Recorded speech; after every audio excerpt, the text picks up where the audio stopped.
تاجدار مدینہ والی کائنات مصطفیٰ کریم، تمہارے میرے آقا کے صدقے میں اللہ نے کائنات کو پیدا کیا۔ اللہ تعالیٰ نے کائنات کو جو حسن عطا کیا مصطفیٰ کے صدقے میں عطا کیا۔ اللہ تعالیٰ نے جو یہ سورج کو چمک عطا کی ہے مصطفیٰ کے صدقے میں عطا کی ہے۔ اللہ نے چاند کو یہ جو اللہ نے چاندنی نصیب کی ہے صدقہ مدینے والے مصطفیٰ کا ہے۔ آج دنیا میں ہر غلام ہر نبی کا دیوانہ، ہر غلام رسول اس کا چہرہ دیکھو عشق رسول سے چمک رہا ہے، محبت رسول کی بنیاد پہ چمک رہا ہے۔ یہ نصیبہ چمکایا کس نے؟ یہ چہروں پہ چمک آئی کہاں سے؟ یہ تاجدار مدینہ کا صدقہ ہے، یہ میرے مصطفیٰ کریم کا صدقہ ہے۔ اے لوگو ذرا غور کرو، آپ میرے برابر میں دیکھ رہے ہیں، یہ مصطفیٰ کے حسن کی چمک کی ایک جھلک ہے، یہ میرے مصطفیٰ کی چمک کی ایک جھلک تمہیں نظر آ رہی ہے۔ سید صاحب قبلہ کا چہرہ دیکھو، جب ان کا حسن ایسا، ان کے چہرے کی چمک کا یہ عالم، تو اندازہ کرو ہندوستان میں رہنے والے، آپ کے قریب میں رہنے والے، میرے مصطفیٰ کے خاندان کے ایک فرد کا یہ عالم ہے، تو غوث اعظم کا کیا عالم ہوگا؟ کیا بات، سبحان اللہ۔ اور غوث اعظم کی شان بڑی تو پھر غور کرو امام الانبیاء کا کیا عالم ہوگا؟ سبحان اللہ، سبحان اللہ، بہت خوب، زندہ باد، زندہ باد۔ تاجدار مدینہ کی کیا شان ہوگی؟ اور شان مصطفیٰ تو یہ ہے، میرے امام نے بریلی کے تاجدار نے فرمایا، آقا کی چمک ایسی، آقا کی دمک ایسی، آقا کا حسن ایسا، آقا کا سراپا ایسا۔ تاجدار بریلی میرے آقا کی بارگاہ میں یوں خراج عقیدت پیش کرتے ہیں، کہتے ہیں ان کی مہک نے دل کے غنچے کھلا دیے ہیں، ان کی مہک نے دل کے غنچے کھلا دیے ہیں، جس راہ چل دیے ہیں کوچے بسا دیے ہیں۔ سبحان اللہ، سبحان اللہ۔ وہ میرے حضور کا حسن بھی ہے، حضور کی مہک، حضور کی چمک، حضور کی دمک۔ آج یہ شادی کے موقع پر قاری منظور صاحب ان کے گھر والوں نے اس محفل کو سجایا ہے۔ نکاح کرنا میرے حضور کی سنت ہے، سنت مصطفیٰ ہے، اور حضور کی پسندیدہ سنت ہے۔ تاجدار مدینہ والی کائنات کے عاشقوں غور کرو، اللہ تعالیٰ نے زندگی جینے کا سلیقہ عطا فرمایا، پروردگار نے دستور حیات عطا فرمایا۔ اللہ تعالیٰ نے قرآن مجید میں فرما دیا، اے میرے بندو، اے میرے محبوب کا کلمہ پڑھنے والوں، تمہیں زندگی گزارنے کے لیے، زندگی کو بہتر بنانے کے لیے ایک نمونے کی ضرورت ہے، تو میں نمونہ اپنے محبوب کی زندگی کو بنا رہا ہوں۔ اے لوگو، اللہ کا قرآن کہتا ہے مصطفیٰ جان رحمت کی زندگی نمونہ ہے۔ آقا کی سیرت پہ نظر ڈالو، اپنی زندگیاں بہتر بنا لو، آقا کی زندگی پہ غور کرو، اپنی زندگیاں سنوار لو۔ انسان کو اللہ نے پیدا کیا، پروردگار نے انسان کو بنایا، تو اللہ نے انسان کی فطرت میں یہ چیز بھی شامل کی ہے کہ انسان کا اکیلے کا زندگی گزارنا ذرا دشوار ہو جاتا ہے، انسان اکیلا زندگی گزار نہیں پاتا، اسی لیے اللہ نے اس کے لیے ایک شریک سفر کا اہتمام کیا۔ پروردگار نے مرد کے لیے عورت کو پیدا فرمایا، اللہ نے عورت کو پیدا فرمایا اور ایک نظام دے دیا، ایک عورت کو اپنے نکاح میں قبول کر لو، نکاح کرنے کے بعد میں دونوں خوشی خوشی اپنی زندگی گزار لو۔ اے لوگو غور کرو، تاجدار مدینہ والی کائنات مصطفیٰ کریم نے بھی نکاح کیے، آقا کائنات نے 11 نکاح فرمائے۔ اے لوگوں مگر غور کرو، مصطفیٰ کریم نے جو شادیاں کی، اپنی بیویوں کے ساتھ جو زندگی گزاری ہے، آقا نے طریقہ سکھا دیا، مصطفیٰ نے سلیقہ سکھا دیا۔ تاجدار مدینہ نے زندگی جینے کا قرینہ عطا کر دیا۔ اے لوگوں انسان کو زندگی کے اندر شریک سفر کی ضرورت پڑتی ہے۔ یہ زندگی کا سفر ہے میرے پیارے، یہ زندگی ہے، یہ دنیا ہے جہاں ہم اور آپ ہیں مسافر بن کے آئے ہیں۔ اور آپ جانتے ہیں جب کوئی سفر میں اکیلا ہوتا ہے وہ سفر اس کا بے رنگ ہوتا ہے، وہ سفر بے مزہ ہوا کرتا ہے۔ چائے پلانے والے بھیا میری طرف دیکھو یار، غور سے سنو، میں آپ کو سناؤں گا انشاءاللہ، قرآن سناؤں گا، مصطفیٰ کی زندگی آپ کے سامنے رکھوں گا۔ اے بچوں، اے بیٹا خاموش ہو جاؤ، دیکھو بس آرام سے آپ سنتے رہنا، بات سمجھتے رہنا، زور سے کہو سبحان اللہ۔ آپ کبھی سفر پہ نکلتے ہیں، ہمارے سید صاحب قبلہ بھی دلی کے سفر پہ نکلیں گے، ہم لوگ سفر پہ نکلتے رہتے ہیں، لیکن میرے عزیزو سفر پہ ایک اکیلا آدمی جائے کوئی مزہ سفر میں نہیں آتا۔ اور سفر تو ویسے بھی سفر ہوتا ہے، ایک آدمی اکیلا تنہا سفر میں جائے سفر میں کوئی لطف نہیں آتا، کوئی مزہ نہیں آتا۔ مزہ تو چھوڑو وہ پریشان ہو جاتا ہے، اس کا سفر ایسا گزرتا ہے کہ لمحہ لمحہ طبیعت پہ گرا گزرتا ہے۔ ایک اکیلا بندہ سفر پہ نکلے تو سفر کیسا ہوتا ہے، لیکن ساتھ میں ایک اور ہو جائے، دو ہو جائیں تو پھر ایک دوسرے سے بات کرتے ہوئے ایک دوسرے سے ہنستے بولتے سفر ہو جاتا ہے، آرام سے آسانی سے سفر گزر جاتا ہے، احساس بھی نہیں ہوتا ہے۔ راستے میں ایک دوسرے کے ساتھ میں کئی چیزوں کا فائدہ ہوتا ہے، اور عام زبان میں ہم لوگ کہا کرتے ہیں ایک سے دو بھلے ہوا کرتے ہیں۔ اے میرے عزیزو یہ جو زندگی کا سفر ہے یہ بے رنگ بے مزہ نہ ہو جائے، اللہ نے اسی لیے تنہا نہیں رہنے دیا، پروردگار نے اس سفر کے اندر ایک ساتھی عورت کی شکل میں عطا کر دیا۔ وہ ساتھی عطا کر کے اللہ نے اپنے بندوں کی تسکین کا سامان کر دیا۔ اے میرے بندو زندگی کے سفر میں دشواریاں نہ آئے، آسانی سے سفر گزر جائے، یہ شریک سفر ہے، ایک دوسرے کے ساتھ محبت سے رہنا اور اس سفر کو آپس میں محبت سے پورا کر لینا۔ تو اللہ نے جب پہلے آدمی، پہلے انسان حضرت آدم علیہ السلام کو پیدا کیا تو ساتھ ہی ساتھ اللہ نے پھر جب آپ کو جنت میں بھیج دیا نا، جنت کے اندر تھے تو پھر اللہ تعالیٰ نے آپ کی بائیں پسلی سے حضرت حوا کو پیدا فرما دیا، پہلی عورت، پہلی خاتون۔ اور لطیف بات یہ ہے حضرت آدم کو اللہ نے پیدا کیا، پھر جنت میں داخل کیا، جنت میں آپ رہنے لگے مگر دل نہیں لگتا تھا۔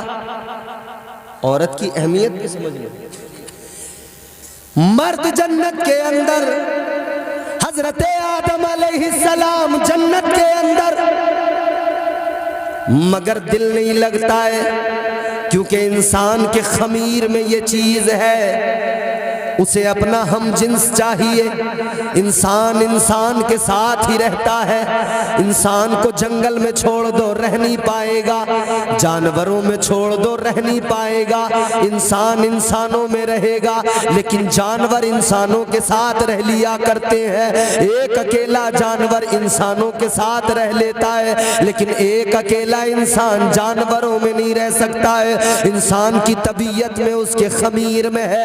حضرت آدم اکیلے انسان تھے، اکیلے بشر تھے، کوئی اور انسان نہیں تھا، طبیعت نہیں لگتی تھی، دل نہیں بہلتا تھا، لیکن یہ بھی دیکھ لو تھے کہاں پر؟ آج ساری دنیا، سارا زمانہ مرتا ہے، ہم جنت میں چلے جائیں، جنت میں چلے جائیں، ہر انسان تمنا کرتا ہے۔ حضرت آدم تو جنت کے اندر تھے، جنت کی بہاریں تھیں، جنت کی رونقیں تھیں، جنت کے نظارے تھے، سب کچھ تھا، مگر طبیعت نہیں لگتی تھی، دل بحال نہیں تھا۔ تو اللہ تعالیٰ نے ایک روز جب یہ سوئے، ان کی بائیں پسلی سے پہلی عورت کو پیدا کر دیا، تمہاری میری ماں، نسل انسانی کی ماں حضرت حوا کو اللہ نے پیدا کر دیا۔ پروردگار نے حضرت حوا کو پیدا کیا، پھر اللہ تعالیٰ نے فرما دیا وَقُلْنَا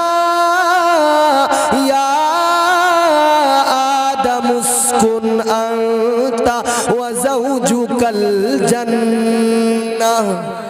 سبحان اللہ سبحان اللہ تعالیٰ نے فرمایا اے آدم و حوا، اے آدم اپنی زوجہ کے ساتھ جنت میں رہو۔ حضرت حوا کو اللہ نے پیدا کہاں کیا؟ جنت کے اندر۔ مفسرین اکرام نے اس کی وجہ بیان کی، فرماتے ہیں اللہ نے جنت میں ہی عورت کو کیوں پیدا کیا؟ عورت کو اللہ کہیں اور بھی پیدا کر سکتا تھا۔ عورت کو اللہ نے جنت کے اندر پیدا کیا۔ اب ذرا بات بڑی لطیف ہے، توجہ سے سننا۔ اللہ تعالیٰ نے عورت کو جنت کے اندر پیدا کیا، یعنی عورت کی آنکھ کھلی ہے تو اس نے سب سے پہلے جنت کو دیکھا ہے۔ عورت کی آنکھ کھلی، اس کی نظر جنت کی بہاروں پہ پڑی ہے، جنت کے نظاروں پہ پڑی ہے۔ عورت نے سب سے پہلے جنت کو دیکھا ہے۔ غور کرو میرے عزیزو، اب مفسرین فرماتے ہیں کہ اللہ نے عورت کو جنت میں کیوں پیدا کیا، اس کی وجہ بیان کی گئی۔ ایک وجہ یہ بیان کی گئی کہ اللہ نے عورت کو مزاج دیا، جنت میں پیدا کر کے دنیا کی پہلی عورت کو مزاج دیا۔ اے عورت تجھے جنت میں پیدا کیا جا رہا ہے، آنکھیں کھول کے جنت کو دیکھ، جنت کی بہاروں کو دیکھ، جنت کے نظاروں کو دیکھ، جنت کے حسن کو دیکھ، جنت کی پاکیزگی دیکھ، جنت کا ماحول دیکھ، جنت کی فضائیں دیکھ، جنت کا ماحول دیکھ، ساری جنت کو دیکھ لے۔ آج جنت کے اندر ہے، آج جنت پہ نظر ڈال لے، جنت کو ذرا قرینے سے دیکھ لے، جنت کو دیکھ لے، کیونکہ تجھے دنیا میں جانا ہے۔ جب تو دنیا میں جائے گی، دنیا میں تجھے اپنا ایک گھر بسانا ہے۔ جب تو دنیا میں جا کر اپنا گھر بسائے گی، یاد رکھنا ادھر دنیا میں اس جنت کو نہ بھولنا، اس جنت کو یاد رکھنا اور اپنے گھر کو جنت کا نمونہ بنا دینا۔ سبحان اللہ سبحان اللہ، بہت خوب بہت خوب۔ اپنے گھر کو جنت کا، اللہ نے عورت کو مزاج دیا تھا اپنے گھر کو جنت کا نمونہ بنا دینا۔ یہ الگ بات ہے کہ آج عورتوں نے جنت کو، گھر کو جنت کا نمونہ نہیں کچھ اور ہی بنا رکھا۔ اللہ تعالیٰ نے حضرت حوا حضرت آدم جوڑا ملا دیا، پوری تفصیلات ہیں، دانے گندم کھایا، وہ تمام تر تفصیلات پھر اللہ نے زمین پہ بھیج دیا۔ حضرت آدم علیہ السلام دنیا کے اندر زمین پر آئے۔ اللہ تعالیٰ نے آپ کی توبہ کو جب قبول کر لیا تو پھر بلبل سدرہ کو بھیجا، طائر سدرہ کو بھیجا، فرمایا جبرائیل جاؤ، اب زمین پہ انسان کو آباد کیا جائے گا، اب زمین پہ انسانیت کو آباد کرنے کا وقت آیا ہے۔ اب آدم کو ذرا دنیا میں رہنے کے طریقے سکھا دو، کھیتی کرنا سکھا دو، زمین کا سینہ چاک کر کے اس میں دانہ ڈالنا سکھا دو، زمین سے فصلیں اگانا سکھا دو، زمین سے اپنے لیے چیزیں پیدا کرنا سکھا دو، کیونکہ اب نے دنیا میں رہنا ہے، زمین پہ رہنا ہے، یہیں پہ زندگی کو گزارنا ہے، انسانیت کو فروغ ملے گا۔ حضرت آدم کو اللہ نے نبوت و رسالت سے نوازا تھا، اللہ نے قانون بھی دیا تھا، اللہ نے نظام بھی دیا تھا۔ اے میرے عزیزو غور کرو، حضرت آدم علیہ السلام، اب غور کرو، انسانیت کا آغاز ہوا، انسانیت کا سلسلہ آگے کیسے بڑھا۔ حضرت حوا کو ہر دن ایک بچے کی ولادت ہوا کرتی تھی، ہر دن آپ کو ایک بچہ پیدا ہوا کرتا تھا، آپ کو ہر دن بچے پیدا ہوا کرتے تھے۔ اس وقت کا سسٹم تھا، اس وقت کا اللہ کا نظام تھا، کیونکہ دنیا کو آباد کرنا تھا، کائنات کو انسانیت سے بسانا تھا۔ آج 9 ماہ کے اندر بچہ پیدا ہوتا ہے، یا پہلے بھی پیدا ہو جاتا ہے یا تھوڑا آگے پیچھے ہو جاتا ہے وقت، لیکن ایک مدت ہے مقرر کی ہوئی کہ 9 ماہ میں بچے کی ولادت ہوتی ہے۔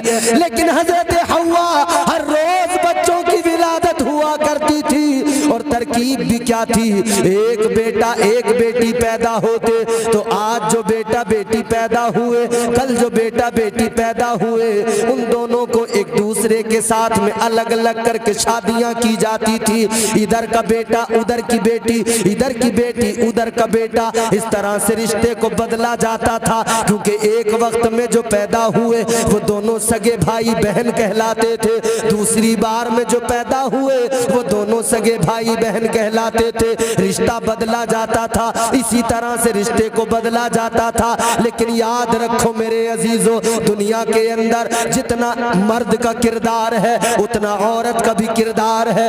زمین پر آبادی کے اندر، زمین کو بسانے میں انسانیت سے، زمین کو آبادی زمین کو جو ہے زمین پر انسانیت کی آبادی کے معاملے میں مرد اور عورت دونوں کا برابر سہیوگ اور ان کا دونوں کا برابر کا ساتھ ہے۔ غور کرو، حضرت آدم علیہ السلام، حضرت حوا دونوں زندگی گزار رہے ہیں، بچوں کی شادیاں ہو رہی ہیں، زمین پر آبادی بڑھنے لگی، زمین پر آبادی بڑھ رہی ہے تو ایک قانون بھی آپ کو اللہ نے دیا تھا، ایک نظام بھی آپ کو اللہ نے دیا تھا، اسی نظام کے تحت زندگی گزرے گی، اسی قانون کے تحت زندگی گزرے گی۔ جو اس قانون سے تھوڑا سا بھی ہٹ کر چلے وہ نافرمان کہلائے، جو اس قانون پر عمل پیرا رہے، جو قانون خدا تھا وہ فرما بردار کہلائے۔ اے لوگوں، سارے کے سارے حضرت آدم کی اولاد، مگر کچھ اللہ کے قوانین سے الگ ہٹ کے چلنے لگے۔ آج بھی ہوتا ہے، ایک گھر کے اندر ایک باپ کے 4 بیٹے، 2 بیٹے باپ کی بات کو مانتے ہیں، 1-2 ایسے جو بات ہی نہیں مانتے، نافرمان ہو جاتے ہیں۔ حضرت آدم کے ذریعے انسانیت دنیا میں آئی، لیکن سنو کچھ نافرمان بھی ہو گئے۔ انہی نافرمانوں میں ایک نام قابیل کا بھی ہے۔ انسان کی زندگی میں عورت کا بڑا دخل ہوتا ہے، اللہ تعالیٰ نے اسی لیے سسٹم دیا ہے، عورت کے ساتھ میں زندگی کیسے گزارو گے، اپنے محبوب کی زندگی کو اللہ نے اسی لیے نمونہ بنایا ہے۔ جیسا میرے محبوب نے سبق پڑھایا ہے، اس سبق کو یاد رکھنا، پھر عین اسی کے موافق اور اسی کے مطابق اپنی زندگی گزارنا۔ ادھر قابیل ہے، ایک طرف حابیل ہے، ایک کے سینے میں ایمان ہے، دوسرا جو ہے ضدی ہے، اپنی عقل پہ ہے۔ غور کرو میرے عزیزو، انسان کی زندگی میں عورت کی اہمیت بھی سن لو۔ ادھر اللہ تعالیٰ نے حضرت آدم کو جنت میں رکھا تھا، مگر جنت میں دل نہیں لگ رہا تھا، اور ادھر دنیا میں آ گئے تو ان کی اولادوں میں سب سے پہلی لڑائی، سب سے پہلا جھگڑا جو ہوا وہ بھی ایک عورت کی وجہ سے ہوا ہے۔ تو آج کسی کے گھر میں عورت کی وجہ سے جھگڑا ہو جائے تو اس میں تعجب کی کیا بات ہے؟ یہ تو بھیا پہلا جھگڑا ہی انسانیت میں جو ہوا وہ عورت کی وجہ سے ہوا۔ اب یہاں پہ اگر عورت کی وجہ سے جھگڑا ہو تو کون سی عجیب بات۔ یہاں ساس بہو میں جھگڑا، گھر کے اندر جو یہ حالات بن گئے، عورت نے مرد میں چابی بھر دی، تیار کر دیا۔ سمجھ رہے ہو؟ چابی بھرنے میں بڑی ماہر ہوتی ہے۔ استاذ پڑھائے 10 سال اور بیگم پڑھائے 1 رات، اس کا اثر زیادہ ہے۔ 10 سال والی تعلیم ایک طرف، لیکن بیگم نے جو 1 رات میں پڑھا دیا اس پہ پورا عمل کیا جا رہا ہے۔ انہوں نے جو سبق دے دیا، دیکھو ایسے رہنا ہے، ایسے رہنا ہے، انہوں نے سر تسلیم خم کر دے، جی بیگم بالکل۔ بیگم نے سمجھا دیا، زیادہ اپنی ماں کے منہ نہیں لگنا، زیادہ ماں سے بات نہیں کرنا، اماں ابا کے پیچھے لگے رہتے ہو، جب دیکھو تمہاری اماں تمہیں چھوڑتی نہیں، اماں کے پلو سے بندھے رہتے ہو۔ اچھا، بڑے معاملات پیچیدہ ہو جاتے ہیں، آدمی بھی بڑا پریشان ہوتا، کئی بار بیلنس نہیں کر پاتا، مشکل ہو جاتا۔ ادھر اماں ہیں، ابا ہیں، بہنیں ہیں، بھائی ہیں، اور دوسری طرف بیگم ہیں، ساس ہیں، سسر ہیں، سالیاں ہیں۔ ذرا سا کچھ معاملہ ہوا تو ادھر سے فون آ گیا، انہوں نے کہا یہ کیا بات ہے، تم سمجھدار ہو، ہماری بیٹی کو تنگ کر رہے ہو۔ بڑا دشوار ہو جاتا ہے، بڑا مشکل ہو جاتا ہے بیلنس بیلنس کرنا. ایک انسان کی, ایک مرد کی زندگی تو دیکھو, شروع سے دیکھو اس کو بیلنس کرنے میں لگا ہوا ہے, شروع سے دیکھو اس کو معاملات کو سنبھالنے میں لگا ہوا ہے. پیدا ہوا, پیدا ہونے کے بعد میں ذرا سی زندگی کا وہ حصہ کھیلنے کودنے کے لیے ملا, پھر اس کو پڑھنا لکھنا بھی تھا اسی زندگی میں, اس کو تعلیم بھی حاصل کرنا تھا. اس نے پڑھائی لکھائی کی, تعلیم حاصل کی. تعلیم حاصل کرنے کے بعد میں جیسے تھوڑا بڑا ہوا, اب اس نے بیلنس کرنا شروع کر دیا. اب اس نے سوچا پڑھائی کے ساتھ کوئی کام بھی کر لوں تاکہ گھر کے خرچے بھی نکل جائیں. گھر کے خرچ بھی نہ نکل سکے تو میرا تو خرچ نکل سکے, میں گھر والوں پہ بوجھ نہ بن سکوں. پڑھ بھی رہا ہے, اپنے بھی خرچ نکال رہا ہے. جیسے جیسے وقت گزرتا گیا, اب گھر کی ضرورتیں اسے آواز دینے لگی, اب گھر کی حاجتیں اسے پکارنے لگی. اب یہ گھر بھی چھوڑ کے نکل گیا. کس کی خاطر نکلا ہے؟ ماں باپ کی خاطر نکلا ہے. بھائی بہنوں کی ضرورتیں اس کے سامنے ہے, گھر کے حالات اس کے سامنے ہے. اب یہ بیلنس کرنے لگا, اپنی خواہشوں کو ایک طرف چھوڑ دیا. اب دل کے اندر اگر کوئی خواہش ہے, کوئی تمنا ہے تو اس کو دل میں دبا دیتا ہے. گھر والوں کی فکر میں لگ گیا ہے, کبھی کہیں جا کے کماتا ہے, کبھی کہیں جا کے کماتا ہے. کوئی دلی میں جا کے کما رہا ہے, کوئی بمبئی میں سب اپنوں کو چھوڑ کے چلا گیا. اکیلا جا کے کام کر رہا ہے, محنت کر رہا ہے, کما رہا ہے. ہم نے تو وہ بھی نوجوان دیکھے رات دن محنت مزدوری کرتے ہیں, انہیں سونے کو صحیح سے جگہ بھی شہر میں نہیں ملتی.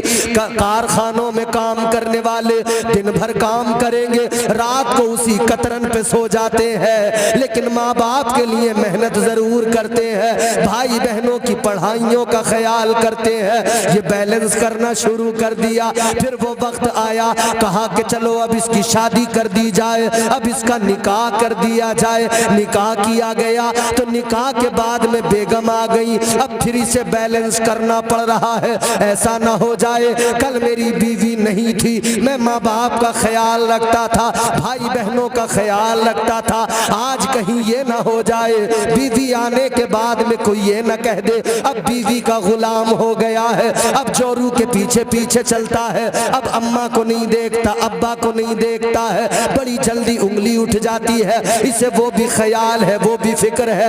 ادھر بیگم ہے, سسرال ہے, وہ بھی فکر لگی ہے کہ سسر یوں کہے گا میری بیٹی کو لے کے گیا ہے تو ذمہ داری کوئی اور تو نہیں اٹھائے گا, تو اٹھائے گا. کون ذمہ دار ہے؟ ساس کہے گی تو تو ماں باپ بھائی بہنوں میں ہی لگا رہتا ہے, کبھی اپنی بیوی کا بھی خیال کیا کر. بیوی کہے گی میں بھی تو تیرے سہارے ہوں. اب یہ بیلنس کرنے لگا, اگر وفادار بیٹا ہے تو ماں کا بھی خیال رکھتا ہے, اگر بہترین شوہر ہے تو بیوی کا بھی خیال رکھتا ہے, اور اگر یہ کوالٹی پیدا نہیں ہوئی تو کسی ایک طرف کو چل پڑتا ہے, اور جس طرف کو جاتا ہے وہ آپ بھی جانتے ہیں 99% چانسز کدھر جانے کے ہوتے ہیں. بیگم کے ساتھ چل دیے جناب, اماں اکیلی رہ گئی, ابا اکیلا رہ گیا. ہوتا ہے کہ نہیں ایسا؟ بولو جی. ہوا ایک جگہ نہیں ہے, بہت جگہوں پہ ہوا. تم اپنا مت بتاؤ مجھے کہ ہوا ہے, میں آپ کو پوری مختلف جگہوں, مختلف علاقوں, مختلف شہروں کے حالات بتا دوں گا, مختلف گھروں کی باتیں بتا دوں گا. ادھر بندہ بیلنس بناتا رہ گیا, اگر نااہل تھا تو اس سے ہو نہیں پایا. اور بعض ایسے بھی ہوتے ہیں جو شروع سے نالائق ہوتے ہیں, وہ شروع سے نہیں سمجھتے, وہ شروع سے ہی آوارہ مزاج بن جاتے ہیں. ان کو ماں باپ اگر باہر بھیجے کمانے کے لیے, ان سے کہا جائے کماؤ, گھر کی ضرورتیں دیکھو, مفلسی دیکھو, تو وہ چلے تو جاتے ہیں مگر پھر بھی کوئی تیر نہیں مارتے, شہروں میں جا کر آوارہ ہو جاتے ہیں, کیونکہ انہیں صحبتیں غلط مل جاتی ہیں, دوست غلط مل جاتے ہیں. اور ہماری قوم کے نوجوانوں کو یہ دوستی نے بڑا برباد کیا ہے. یہ نوجوان بیٹھے ہیں میرے بھائی, دوستی نے, غلط صحبت نے, غلط سنگت نے نوجوان کو ایسا برباد کیا. جب تک یہ جوان تھا, شادی نہیں ہوئی تھی, یہ دوستوں کے پیچھے پیچھے پیچھے پیچھے بھاگنے میں رہا. باپ کہتا تھا بیٹا کما لے، کمائے گا تو تیری زندگی بہتر بنے گی، پڑھ لے کام سیکھ لے، کچھ نہیں کیا۔ بس دوست نے آواز ماری، اس نے کہا چلو۔ کہتا تھا دوست تیرے لیے اپنی جان دے دوں گا، تو رات کو آواز دے گا، میں رات کو نکل کے آؤں گا، اور خود اپنے حالات پہ کبھی غور نہ کیا، پھٹیچر تھا مگر دوستیوں کے چکر میں نواب بنا رہا، دوست کی اپاچے۔ اور یہ دیکھو جناب دوست کی اپاچے پہ اڑے اڑے پھر رہے ہیں، پلسر دوست کی ہے، بغلیں ان کی پھولی ہوئی ہیں، پلسر دوست کی ہے، اکڑے ہوئے یہ ٹہل رہے ہیں۔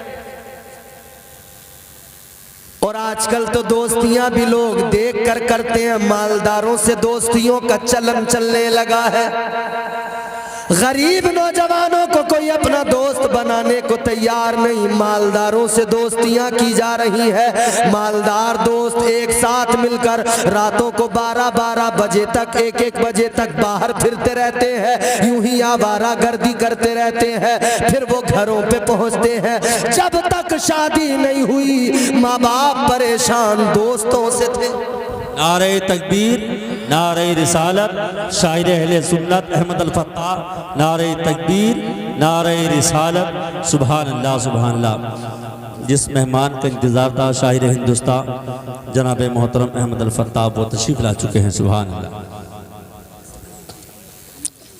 بیٹھو آپ حضرات، اب دیکھو آپ کے مہمان تشریف لے آئے، شاعر اہل سنت مداح خیر الانام محترم احمد الفتاح صاحب، ان کو آپ دل بھر کے سنیں گے، طبیعت سے سنیں گے، مزے کے ساتھ سنیں گے، مگر اس سے پہلے ہمیں سنیں گے، تو آپ ان کو سننے سے پہلے ہمیں سنیں گے، پھر میاں کو سنیں گے، پھر انشاءاللہ پھر پوری رات تمہاری ہوگی، آپ کے مہمان ہوں گے، آپ ہوں گے، طبیعت سے سننا، مگر ذرا آپ پہلے میری باتیں سنجیدگی سے سن لو، زور سے کہو سبحان اللہ۔ تو جب تک شادی نہیں ہوئی تو دوستوں نے اسے تباہ کر دیا، برباد رکھا، کسی کام کا نہیں بننے دیا، نہ پڑھنے دیا، نہ لکھنے دیا، نہ محنت کرنے دی، نہ کام سیکھنے دیا، کچھ نہیں کرنے دیا۔ جب ماں باپ زیادہ پریشان ہو گئے، یہ تو کوئی کام کرنے کو تیار نہیں، نہ پڑھنے کو تیار، نہ کوئی ہنر سیکھنے کو تیار، نہ کمانے کو تیار، نہ گھر کے حالات دیکھنے کو تیار، ماں باپ پریشان ہو گئے، کیا کرے؟ تو کسی سیانے نے آ کر مشورہ دے دیا، کسی تجربے کار نے آ کر کہہ دیا ایسے نہیں ماننے والا، اور بگڑے گا، ایک کام کرو اس کی شادی کر دو، سدھر جائے گا۔ ماں باپ نے سوچا چلو شادی بھی کر کے دیکھ لو، شاید سدھر جائے، شاید حالات بدل جائے، شاید انسان بن جائے۔ شادی کر دی گئی، لیکن معاملہ پھر بدل گیا، اب تک دوستوں نے نہیں چھوڑا، اب اس کی بیوی اسے نہیں چھوڑتی، اب تک دوستوں نے ماں باپ سے قریب نہیں ہونے دیا، اب بیوی اس کے ماں باپ سے اسے قریب نہیں ہونے دیتی، ماں باپ دونوں طرف سے نقصان میں رہے، شادی سے پہلے بھی نقصان میں ہی تھے، شادی کے بعد بھی نقصان میں رہے۔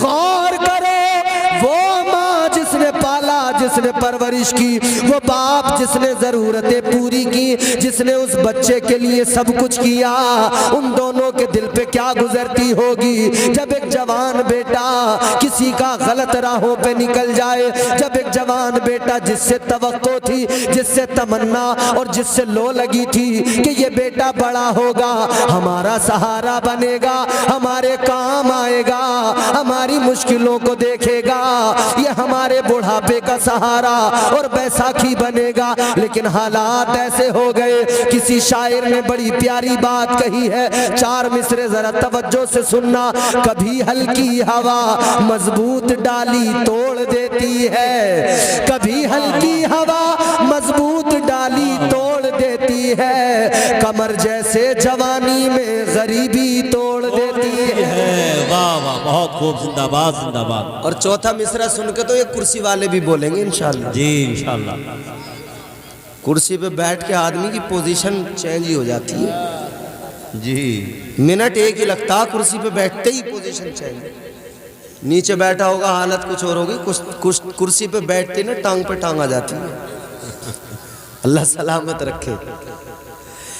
یاد رکھو میرے عزیزو، آج جو سچائی ہے وہ بتا رہا ہوں. صاحب قبلہ، کبھی ہلکی ہوا مضبوط ڈالی توڑ دیتی ہے، کمر جیسے جوانی میں غریبی توڑ دیتی ہے. وہ بوڑھا باپ جو بیٹے کو بیساکھی سمجھتا تھا، بہو اس دور کی آ کر وہ لاٹھی توڑ دیتی ہے.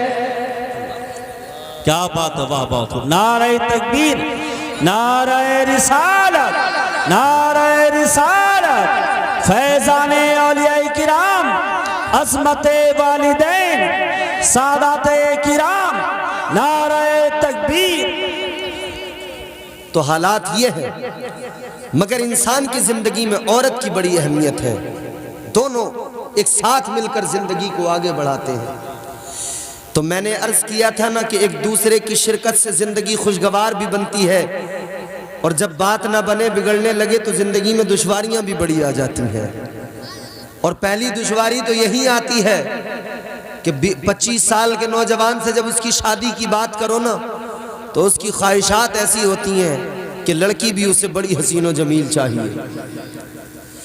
ہر انسان، ہر نوجوان دل میں یہ آرزو رکھتا ہے میری بیوی جو ہو، جو میری شریک حیات بنے، خوبصورت ہو، حسین و جمیل ہو، لاجواب ہو. ہر انسان چاہتا ہے خوبصورت بیوی ملے، خوبصورت بیوی ملے. اپنے آپ پہ بھلے وہ نہیں ڈالے گا نظر، اپنے آپ کو کبھی غور سے نہیں دیکھے گا، لیکن بیوی بڑی حسین چاہیے، بیوی بڑی خوبصورت چاہیے. اے لوگو غور کرو، آج یہ حالات ہو گئے. میرے آقا نے فرمایا تھا دینداری کی بنیاد پہ رشتے کیا کرو. دیکھا کرو کون دیندار ہے. اگر لڑکی پاک دامن ہے، اگر لڑکی نمازی ہے، اگر لڑکی باعزت ہے، اگر لڑکی شریف ہے، تو پھر رنگ پہ اتنی توجہ نہ کیا کرو. ہاں قرآن تو اجازت دیتا ہے اپنی پسند کی عورتوں سے نکاح کرو، لیکن پہلے یہ بھی غور کر لیا کرو کہ جس کو ہم پسند کر رہے ہیں وہ دیندار ہے یا نہیں ہے. جس کو ہم پسند کر رہے ہیں اسے مصطفیٰ کا دین بھی پسند ہے یا نہیں. یاد رکھو وہ عورت جسے مصطفیٰ کا دین پسند نہ ہو، اس کا کیا بھروسہ وہ تمہیں بھی پسند کرے گی یا نہیں کرے گی. یا وہ نوجوان جسے مصطفیٰ کا دین پسند نہ ہو، جو دین مصطفیٰ کے خلاف چلا جائے، اس کا کیا بھروسہ، اس کا کیا اعتبار. تو دینداری کو اہمیت دینا ضروری ہے. غور کرو ادھر بھی ہوتا ہے، بڑے جو ہے لوگ تحقیق کرتے ہیں، سرچ کرتے ہیں، دیکھتے ہیں اچھی طرح سے خوبصورت بیوی مل جائے. ادھر بھی معاملہ یہی تھا. اقلیمہ جن کا نام تھا، جو قابیل کے ساتھ پیدا ہوئی تھی، وہ خوبصورت تھی، حسین و جمیل تھی. اور جو دوسری وہ حابیل کے ساتھ جو پیدا ہوئی وہ خوبصورت نہیں تھی، اتنی حسین نہیں تھی. لیکن یہاں معاملہ خوبصورتی پہ اٹک گیا. قابیل کہنے لگا میں اقلیمہ کے ساتھ ہی نکاح کروں گا، لیکن قانون کیا تھا؟ جو جس کے ساتھ پیدا ہوئی اس کا نکاح اس کے ساتھ نہیں ہوگا. قانون تو یہ تھا. تو بات بگڑ گئی. مان جاؤ رے، زیادہ کچریے پکا رہے ہو. جی بات بگڑ گئی. حضرت آدم علیہ السلام نے فرمایا جو نظام ہے، جو قانون ہے، جو طریقہ ہے، اسی کو فالو کرنا پڑے گا. اسی قانون کے مطابق شادی ہوگی، نکاح ہوگا. مگر یہ نہیں مانے، بات آگے بڑھ گئی. اے میرے عزیزو غور کرو، بات اتنی آگے بڑھی کہ اسی بات کو لے کر دونوں بھائیوں میں اتنی بڑی عداوت نفرت ہو گئی. جناب حابیل کے اندر ان کے دل میں کوئی ایسی نفرت نہیں، کوئی ان کے دل کے اندر ایسی بات نہیں، وہ تو نظام قدرت کے ساتھ قانون خدا کے ساتھ تھے، مگر دوسرا جو قابیل تھا وہ قانون خدا کو ماننے کو تیار نہیں تھا، وہ نظام شریعت کو ماننے کو تیار نہیں تھا۔ اللہ اکبر، غور کرو، جب وہ ماننے کو تیار نہیں ہوا، ایک دن اس نے موقع اچھا دیکھا، موقع دیکھ کر اس نے سوچا میں اپنے بھائی حابیل کو قتل کر دوں، اس کو قتل کر دوں گا، حابیل ہی نہیں رہے گا تو پھر اقلیمہ سے میرا نکاح ہو جائے گا، اقلیمہ سے میری شادی ہو جائے گی۔ اے لوگو، پہلا قتل دنیا میں ہوا شادی کی وجہ سے ہوا، پہلا قتل دنیا میں ہوا نکاح کی وجہ سے ہوا، عورت کے سبب ہوا۔ پہلا قتل دنیا میں حابیل کا قابیل نے کر دیا، جناب حابیل کو قتل کیا، پہلا قتل شادی کی وجہ سے، اور بھائی نے بھائی کا کر دیا۔ اس سے یہ بھی پتہ لگ گیا کہ یہ عورت جب درمیان میں ہو تو بھائی کے رشتے کی بھی قدر بھول جاتا ہے۔ آج ہمارے گھروں کا حال بھی تو یہی ہو گیا ہے، ایک آئی ہے رامپور کی، دوسری رودرپور کی، دونوں میں نہیں بنتی۔ بھائی تو پہلے سے بڑی محبت سے رہتے تھے، ہر کام مشورے سے کیا کرتے تھے، مگر یہ رامپورنی رودرپورنی دونوں نے گھر کے اندر عجیب ماحول بنا دیا۔ بات بگڑتی چلی گئی، اتنی بگڑی کہ دیوار پہ نہ رکی، تلوار پہ آ گئی۔ دیوار پہ رک جاتی تب بھی غنیمت، بات آگے بڑھ، کوٹ کچہری تھانہ سب ہو گئے، بھائی نے بھائی پہ مقدمہ بھی کر دیا۔ کس لیے جھگڑا ہوا، کس لیے فساد ہوا؟ عورت کے سبب ہوا، عورت نے کروایا۔ تو آج اے صاحب عقل لوگو، اللہ تعالیٰ نے آپ کو اور مجھے سلیم العقل بنایا، اور عورت کو اللہ تعالیٰ نے عقل دی مگر کم دی، عورت کو ناقص العقل کہا جاتا ہے، اور آدمی جو ہے مرد کو کامل العقل کہا جاتا ہے۔ لیکن عجیب تماشا ہے، یہ ناقص العقل کامل العقل پہ غالب آ جاتی ہے۔ کامل العقل ناقص العقل کی پیروی کرنے لگا، نظام قدرت کو فراموش کر دیا، نظام خدا کو، قانون خدا کو نظر انداز کر دیا۔ اے لوگوں، اب ذرا آگے بڑھو، میں نے آپ کو سمجھایا یہ شادی زندگی میں بڑی اہمیت رکھتی ہے، بہت ضروری ہے نکاح کرنا، انسان گناہوں سے بھی بچ جاتا ہے، بدنگاہی سے بھی بچ جاتا ہے، برائیوں سے بھی بچ جاتا ہے، ادھر ادھر راتوں کو بھاگنے سے بچ جاتا ہے، دیواریں بھی نہیں کودتا ہے، اپنے گھر میں سلیقے سے رہتا ہے، چین و سکون سے رہتا ہے، اپنی بیوی کے ساتھ، اپنے بچوں کے ساتھ باقاعدگی کی زندگی گزارتا ہے۔ لیکن آج حالت یہ ہے، شادی نہ رہی، شادی سنت تھی میرے آقا کی، میرے آقا نے فرمایا نکاح کرو، حضور نے نکاح کو سنت قرار دیا، میرے آقا کی پسندیدہ محبوب سنت۔ لیکن آج ہم نے کیا کیا؟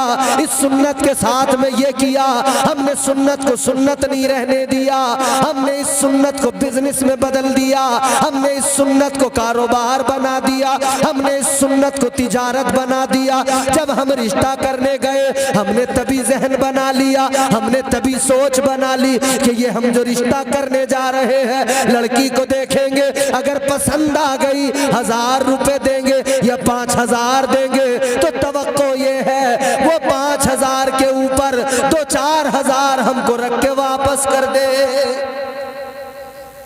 کیا زبردست بزنس ہے بھائی۔ ہمارے مہمان آئے، کھانا وانا نہیں کھلائیں گے؟ اچھا، تو عجیب بزنس چلا ہے سید صاحب قبلہ۔ یار اس سے اچھا بزنس آدمی کو کہاں ملے گا؟ یوں 5000 دیے اور یوں 10000 لے لیے، گھنٹہ ایک نہیں لگا، 5000 دیتے 10000 آ رہے۔